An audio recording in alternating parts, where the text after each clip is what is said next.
Bonjour et bienvenue sur l'espace dédié au site mécaniqueuniverselle.net, le site qui vise à démontrer que l'humanité a un sens, une orientation, une finalité.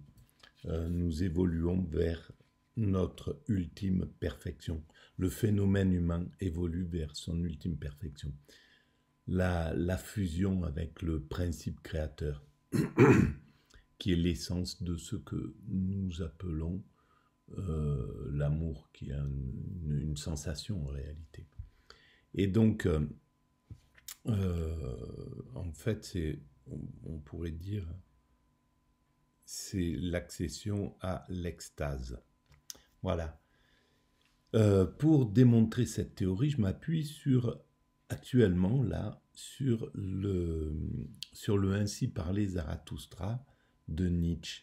Donc je l'écoute sur le site Littérature Audio et je le commente de façon atypique. Hein. C'est une vision voilà, et qui est en lien avec la théorie que je développe sur l'évolution de l'humanité. Voilà. À mon sens, il y a des choses un peu similaires ou pas similaires, mais une vision de l'évolution chez Nietzsche qui est importante à essayer de comprendre. Et c'est ce que j'essaie de faire à travers cette écoute. Dans le Zarathustra, les trois passages de l'humain, du chameau au lion et du lion à l'enfant, et de l'enfant au surhumain, en fait, qui est l'enfant devenu adulte, en somme, eh bien, il y a cette progression vers quelque chose. Et c'est ce qu'on va essayer de voir s'il y a un parallèle ou si c'est... s'il y a un parallèle avec la théorie selon laquelle l'humanité va vers sa perfection, son ultime perfection, l'extase, l'amour absolu, la fraternité, la paix universelle, la joie, voilà, peu importe comment on voit cette chose. Alors on y va. 13. De la chasteté. J'aime la forêt. Il est difficile de vivre dans les villes. Ceux qui sont en rue y sont trop nombreux. Ne vaut-il pas mieux tomber entre les mains d'un meurtrier? Donc il y a des pulsions. Les pulsions sont là, les pulsions basiques qui sont en dessous de... qui passent par-dessus l'amour en réalité. Et ça, Nietzsche, c'est peut-être ça qui offusque ou qui gêne Nietzsche dans son parcours de la vie ordinaire, du monde ordinaire. C'est ce qu'il a fait, il s'est promené un peu partout, en Europe, enfin au moins en Italie, en Allemagne, en Suisse, etc. Et il était au contact d'une humanité, de l'humanité telle qu'elle est en réalité. Et peut-être que c'est ça qui le dérange, justement, ce côté. Et d'ailleurs, on retrouve un petit peu cette façon de... Je pense qu'il sublime l'amour à un autre degré. Je ne sais pas si à l'époque, il me semble qu'il était amoureux de Lou Andrea Salomé, ou alors ça s'était arrêté. Bon, enfin, c'était dans cette période-là. Donc, il y avait quelque chose, une sorte d'amour un peu idéalisé, un amour un peu... Et alors, voilà comment je l'explique. Hein. C'est atypique et intuitif. Évidemment, on marche pas dans les pas de Paul Rée qui vivait à côté de Nietzsche ou de Lou Andrea Salomé. Mais voilà, peut-être, moi je l'explique comme ça. Que dans les rêves d'une femme ardente. Et regardez donc ces hommes, leur œil en témoigne. Ils ne connaissent rien de meilleur sur la terre que de coucher avec une femme. Ils ont de la boue au fond de l'âme. Et ça, c'est une façon, évidemment, c'est la vision claire de la condition humaine. En fait, c'est le plaisir suprême pour un être humain. En fait, la sexualité, c'est le repos de celui qui travaille, qui passe sa journée, etc. La plupart des êtres humains connaissent ce plaisir intense qui est celui de faire l'amour, quoi. Hein, voilà. Et donc, pour lui, l'écriture, par exemple, le fait de travailler, d'écrire ce Zarathustra, le comble, c'est une façon de transcender justement ce désir. Mais en même temps, il y a peut-être du manque dans cette façon de penser. Qu'il y a quelque chose qui est au-dessus de ça. Évidemment, il y a quelque chose au-dessus de la sexualité. Et c'est l'extase. Et c'est peut-être ce que cherche à atteindre le surhumain, en réalité.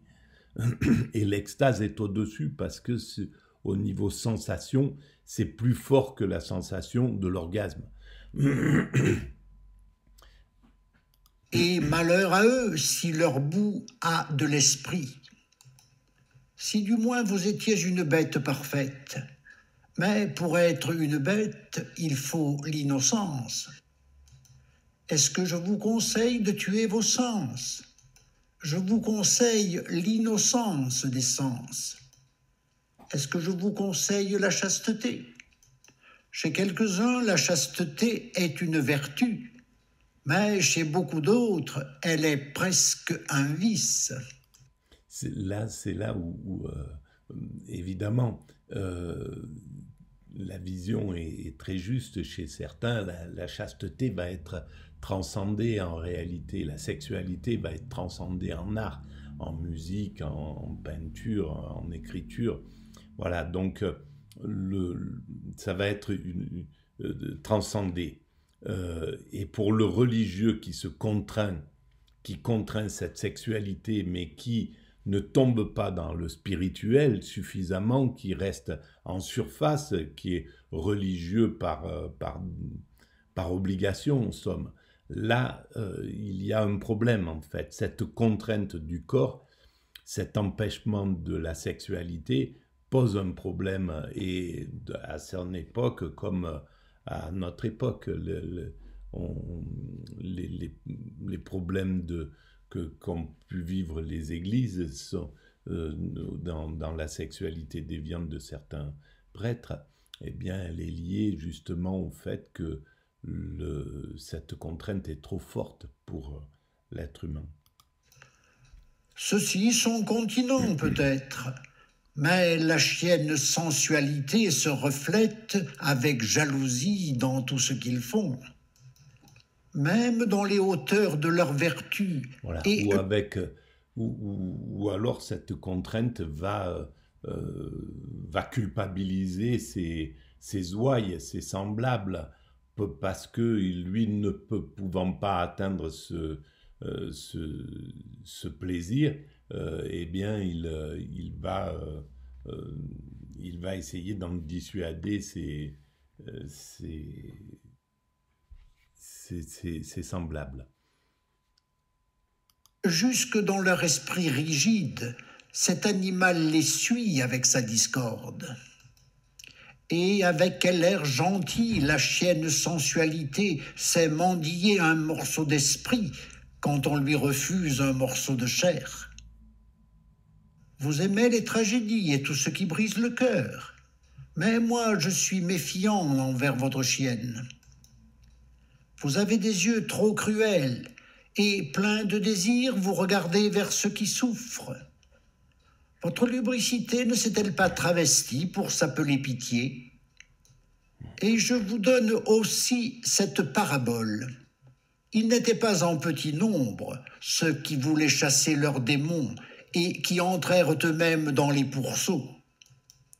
Si la chasteté pèse à quelqu'un, il faut l'en détourner pour qu'elle ne devienne pas le chemin de l'enfer, c'est-à-dire la fange et la fournaise de l'âme. Parlais-je de choses malpropres? Ce n'est pas ce qu'il y a de pire à mes yeux. L'en détourner, c'est-à-dire justement la transcender, lui permettre de la transcender. Ce n'est pas quand la vérité est malpropre, mais quand elle est basse, que celui qui cherche la connaissance n'aime pas à descendre dans ses eaux. En vérité, il y en a qui sont chastes jusqu'au fond du cœur. Ils sont plus doux de cœur. Ils aiment mieux rire, et ils rient plus que vous. C'est l'enfant, en fait, et c'est ce qu'il se... Je pense qu'il parle réellement de lui. Sa chasteté, elle est contrainte d'une certaine façon. Voilà, il a pas pu vivre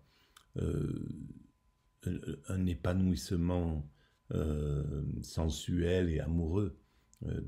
Et par contre, il a transcendé dans son œuvre. Son œuvre est devenue à compenser en réalité.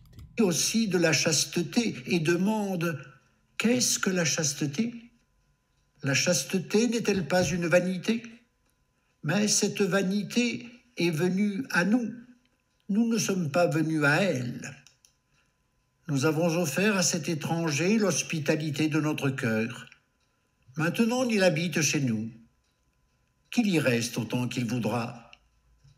Ainsi parlait Zarathustra. 14. De l'ami. Un seul est toujours de trop autour de moi. Ainsi pense le solitaire. Toujours une fois un, cela finit par faire deux. Je et moi sont toujours en conversation trop assidue. Comment supporterait-on cela s'il n'y avait pas un ami? Pour le solitaire, l'ami est toujours le troisième. Le troisième est le liège qui empêche le colloque des deux autres de s'abîmer dans les profondeurs. Hélas, il y a trop de profondeur. Voilà, quand on est dans la solitude, je et moi, je est un autre qu'écrit Rimbaud. Ben oui, on est dans cette dualité. Et dans cette dualité, bien souvent, on prend l'un ou l'autre de nous-mêmes. On est au contact de l'un ou de l'autre. Et l'ami, l'extérieur, va pouvoir clarifier un peu cette dimension. La solitude peut engendre ce genre de... Fondeur pour tous les solitaires. C'est pourquoi ils aspirent à un ami et à la hauteur d'un ami. Notre foi en les autres découvre l'objet de notre foi en nous-mêmes. Notre désir d'un ami révèle notre pensée. L'amour ne sert souvent qu'à passer sur l'envie. Souvent l'on attaque et l'on se fait des ennemis pour cacher que l'on est soi-même attaquable. Sois au moins mon ennemi. Ainsi parle le respect véritable, celui qui n'ose pas solliciter l'amitié. Si l'on veut avoir un ami, il faut aussi vouloir faire la guerre pour lui. Et pour la guerre, il faut pouvoir être ennemi. Il faut honorer l'ennemi dans l'ami. Peux-tu t'approcher de ton ami sans passer à son bord? En son ami, on doit voir son meilleur ennemi. C'est quand tu luttes contre lui que tu dois être le plus près de son cœur. Tu ne veux pas dissimuler devant ton ami. Tu veux faire honneur à ton ami en te donnant tel que tu es. Et là, on voit que il est, pour avoir vécu ce genre de choses,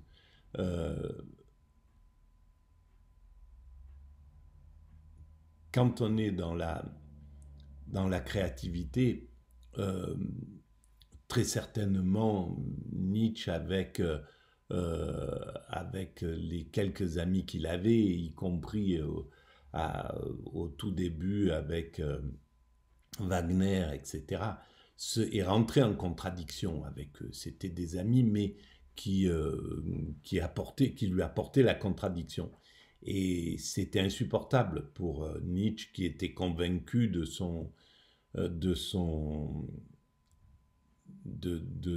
bien fondé de sa pensée. Et à ce moment-là, ça va loin dans la confrontation. Et ça peut aller jusqu'à la rupture, d'ailleurs. C'est ce qui s'est passé avec Wagner. Et je pense que dans les amis d'un écrivain, d'un philosophe, il y a bien souvent ceux qui vont évidemment donner leur point de vue, qui vont mettre leur personnalité dans la façon dont ils lisent le travail du philosophe. Je l'ai rencontré avec certains de mes amis qui ont critiqué ou contesté ou qui ne l'ont pas lu comme je voulais l'écrire. Et d'un seul coup, ça soulève une sorte de contestation de ma part. Et donc voilà, là on est dans quelque chose qui est... Peut-être ça explique un peu ce dont il parle. Mais c'est pourquoi il t'envoie au diable, qui ne sait se dissimuler, révolte. Voilà pourquoi il faut craindre la nudité. Certes, si vous étiez des dieux, vous pourriez avoir honte de vos vêtements. Et il a dû être assez critique, assez envers les écrits de Paul Rée ou de je me souviens plus comment il s'appelait, c'est ce que je l'ai noté, bon, bref, de ses amis, et qui n'ont pas supporté non plus sa critique. Tu serais assez bien habillé pour ton ami, car tu dois lui être une flèche et un désir de surhumain. As-tu déjà vu dormir ton ami, pour que tu apprennes à connaître son aspect? Quel est donc le visage de ton ami? C'est ton propre visage dans un miroir grossier et imparfait. As-tu déjà vu dormir ton ami? Ne t'es-tu pas effrayé de l'air qu'il avait? Oh, mon ami, l'homme est quelque chose qui doit être surmonté.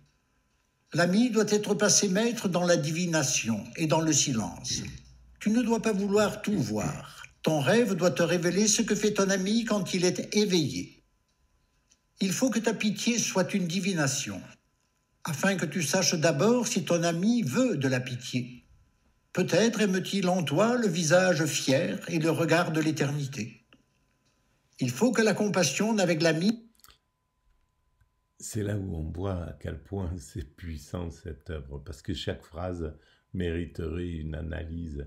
Bon, on n'a pas le temps, évidemment, mais chaque phrase parle de quelque chose de profond. Il se cache sous une rude enveloppe et que tu y laisses une dent. Ainsi, ta compassion sera pleine de finesse et de douceur. Es-tu pour ton ami air pur et solitude, pain et médicaments? Il y en a qui ne peuvent pas se libérer de leur propre chaîne. Et pourtant, pour leur ami, ils sont des sauveurs. Si tu es un esclave, tu ne peux pas être un ami. Si tu es un tyran, tu ne peux pas avoir d'amis. Pendant trop longtemps, un esclave et un tyran étaient cachés dans la femme. C'est pourquoi la femme n'est pas encore capable d'amitié. Alors là, je pense qu'il y a quelque chose qui parle de ce triangle Paul Rée, Lou Andrea Salomé et Nietzsche, à mon sens. Voilà, c'était ce qui était entendu, de faire une sorte de groupe à trois pour vivre dans l'amitié, quelque chose de... Et en fait, ça s'est transformé sans doute en amour envers Paul Rée, je crois. Et donc Nietzsche s'est senti exclu de cette... Elle ne connaît que l'amour. Dans l'amour de la femme, il y a de l'injustice et de l'aveuglement à l'égard de tout ce qu'elle n'aime pas. Et je pense et même dans l'amour... C'est la même chose pour l'homme. L'homme, l'amitié entre avec une femme, c'est pas simple pour lui, bien souvent. Ça peut, évidemment, donc, homme ou femme, c'est le même combat en somme. De la femme, il y a toujours, à côté de la lumière, la surprise, l'éclair et la nuit. La femme n'est pas encore capable d'amitié. Des chattes, voilà ce que sont toujours les femmes. Des chattes et des oiseaux, ou, quand cela va bien, des vaches. La femme n'est pas encore capable d'amitié. Mais dites-moi, vous autres, hommes, lequel d'entre vous est donc capable d'amitié? Voilà, dans ce sens. Malédiction sur votre pauvreté et votre avarice de l'âme, ô homme. Ce que vous donnez à vos amis, je veux le donner même à mes ennemis, sans en devenir plus pauvre. Il y a de la camaraderie, qu'il y ait de l'amitié. Ainsi parlait Zarathustra. Donc là, c'est 15. 1001 buts.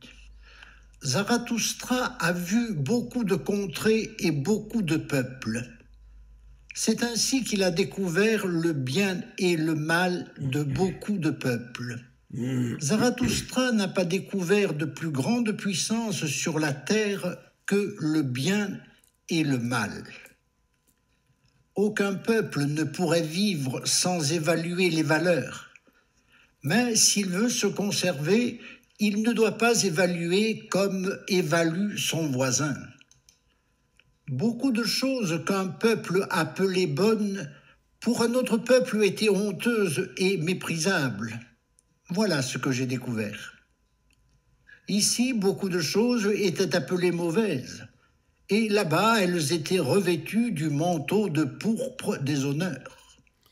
Alors ça, bien sûr, c'est juste. Simplement, il y a un lien entre les peuples. Il y a quelque chose qui transcende et qui fait partie de l'humanité, qui est le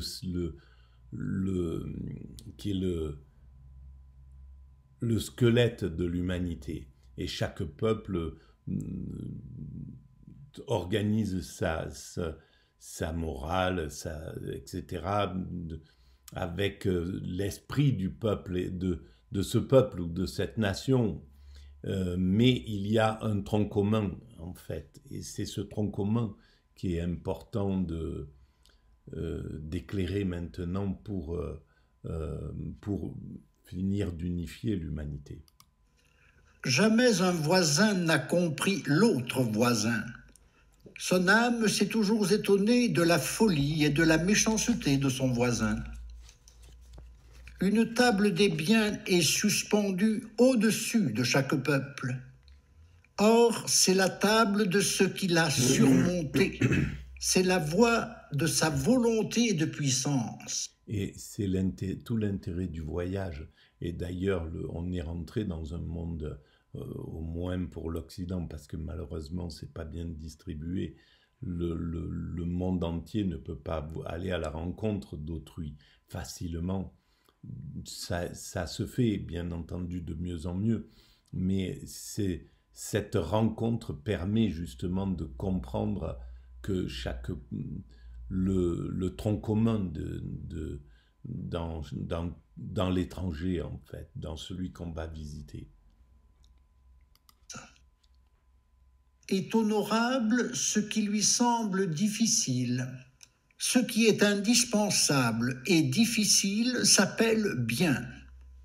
Et ce qui délivre de la plus profonde détresse, cette chose rare et difficile, est sanctifié par lui.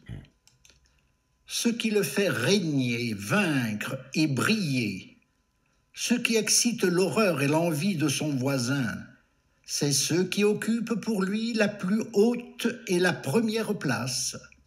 C'est ce qui est la mesure et le sens de toute chose.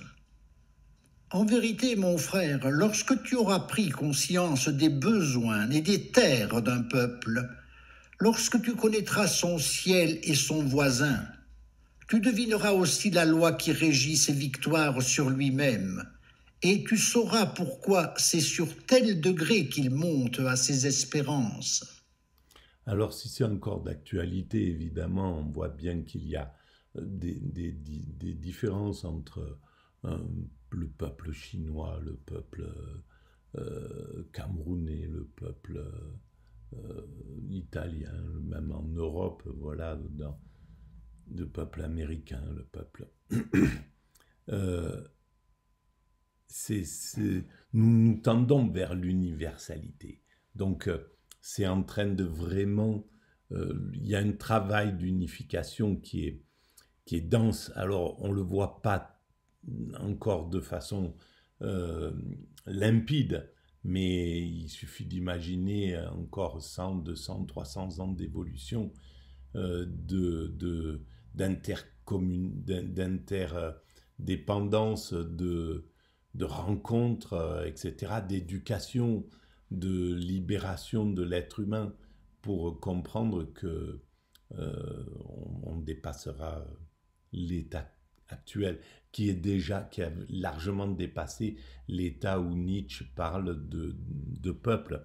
À cette époque-là, le peuple allemand, c'était quelque chose, c'était une dimension. Et là, on voit à quel point l'immigration, justement, fait fondre un peu cette densité de, du peuple, de la race définie, etc. Donc il y a quelque chose qui est en train de fondre dans tout ça. Il faut que tu sois toujours le premier et que tu dépasses les autres. Ton âme jalouse ne doit aimer personne, si ce n'est l'ami. Ceci fit trembler l'âme d'un Grec et lui fit gravir le sentier de la grandeur.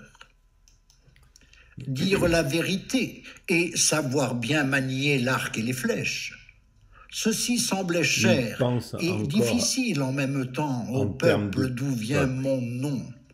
Ce nom qui est en même temps cher et difficile.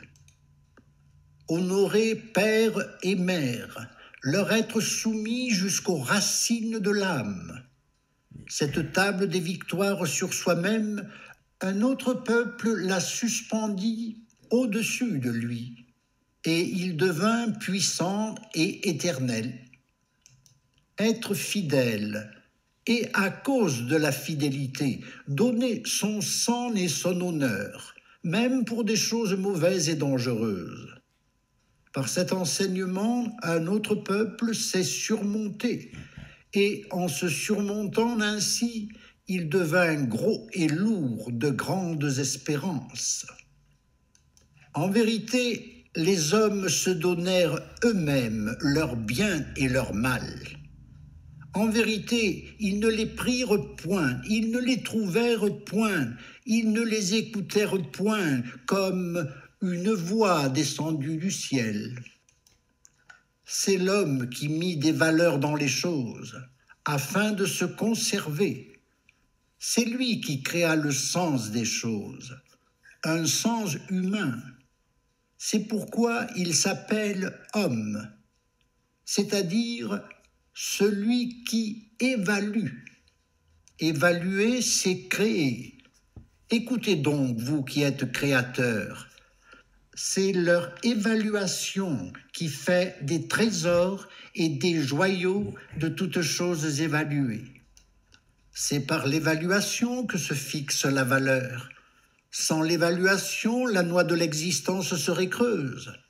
Écoutez donc, vous qui êtes... Et pourtant, oui, serait creuse, vide en réalité, parce qu'il n'y a plus d'évaluation, par exemple, dans l'extase, dans l'état d'éveil. On n'a plus des... Tout est juste, tout est parfait dans le meilleur des mondes. Donc, on n'évalue pas une chose supérieure à autre chose. Et on est en train de faire tomber ces évaluations, justement, qui sont fausses en réalité.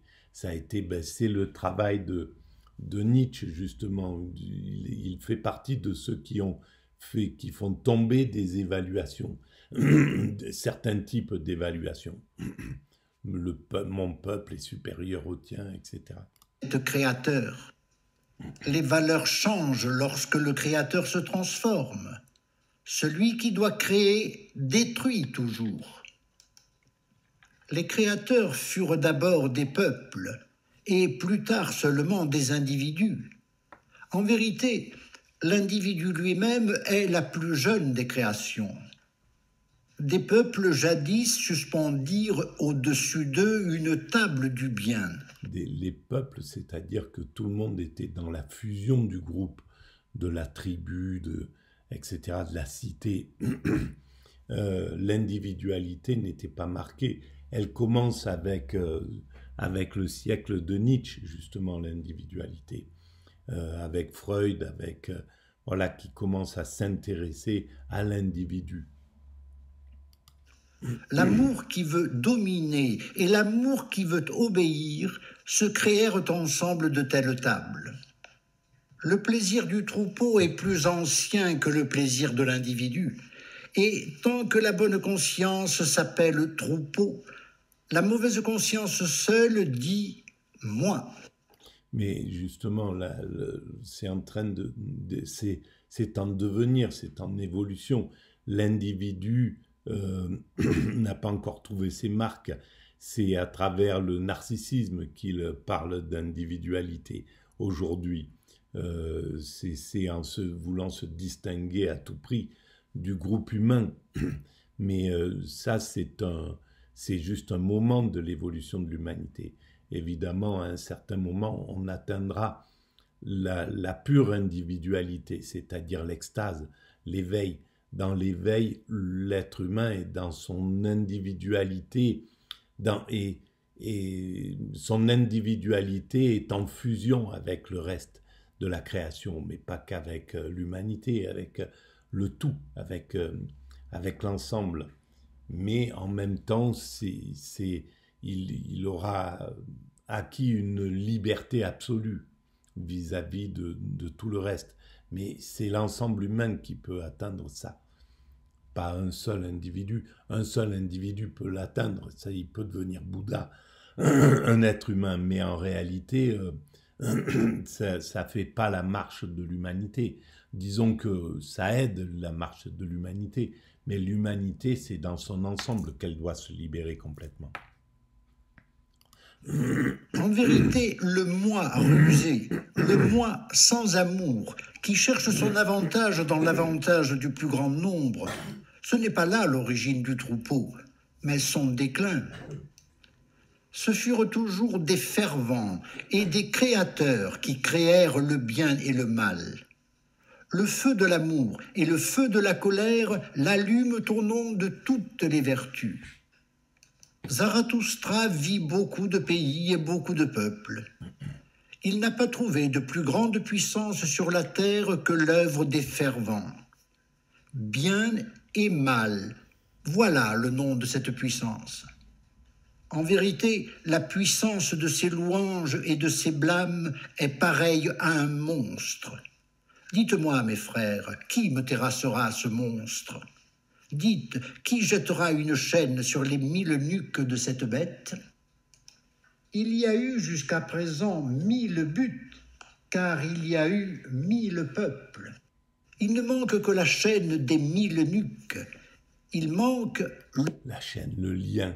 Et c'est là où, d'une certaine manière, à mon sens, il parle de l'unité humaine. Le but unique. L'humanité n'a pas encore de but. Ça, c'est incroyable. Dites-moi donc, mes frères. Ça, c'est vraiment incroyable. Et c'est exactement ce que cherche à éclairer la mécanique universelle. C'est le but universel, le but commun. Et tant que l'humanité n'a pas compris son but, parce qu'il y est le but, il est sous-jacent, sauf qu'il est inapparent pour l'instant. Mais on est en train de l'éclairer. Tout doucement, il va s'éclairer, il va être éclairé. Et c'est fondamental. Et là, c'est vraiment, c'est magique, cette phrase de Nietzsche qui passe, qui est, à mon sens, qui devrait être au panthéon de Nietzsche. L'humanité manque de but. N'est-elle pas elle-même en défaut ? Ainsi parlait Zarathustra. Incroyable. Bon, on va arrêter là, mais c'est vraiment... Alors ça, c'est je ne me souviens plus quel chapitre, mais c'est très important, très très important. Voilà, ben ça se termine en beauté, et malheureusement 34 minutes, 35 minutes, il n'y a pas beaucoup de monde qui arrivera jusqu'à là pour entendre cette partie-là qui est importante. C'est pas grave, j'écris pour la postérité, ou je fais des vidéos pour la postérité. Merci en tout cas de votre écoute. Et ben, si vous êtes arrivé à cet endroit, mettez un pouce ou dites, signalez-le que vous avez entendu cette dernière partie. Comme ça, je saurai si vraiment quelqu'un a atteint cette 35e minute. Merci à vous et à très bientôt.